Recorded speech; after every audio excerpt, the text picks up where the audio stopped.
How to create a drop-down list in Excel. Super fast.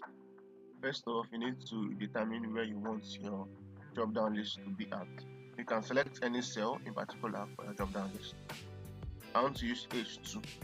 Next, you need to think of what range of data you want to make your list. So for me, I want to use shape type and this range of data starts from B2 to B8.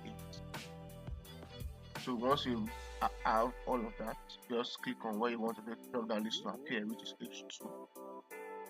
Go to data, and then under data, go to data tools, and then data validation. Data validation allows you to pick from a list of rows to limit the type of data that can be entered in the cell. So it means that instead of you having to enter this list every time, you can just make that list a set of rules that only allows this set of list to appear. And in our case, we're using a drop down, so I'll show you how that works right now. If you come over here and click on data validation, the validation criteria is to allow any value at default, but then you click on here and then change it to list. So basically, all of these have their different functions. We'll cover that in another video. But then this is for the drop down, so you change this to list. And then you must ensure that your ignore blank is selected. If it's not selected, it means that if there's any blank in your list of cells, it wouldn't ignore it and to add that blank space to your drop down list, which we don't want. So next, to select our source, and then our source is from B2 to B8. We are not selecting the header because we don't want the header to also appear in our drop down list.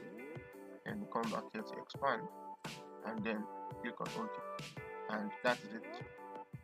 Created the drop down list in Excel.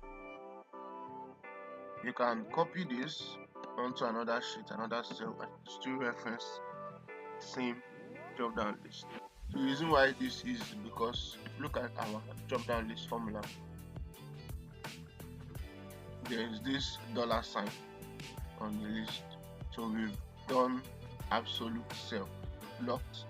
It will only reference this no matter how we are copying and pasting across all sheets. And that is it. Now you have your drop down list in Excel. You can select from any one of them and they just appear.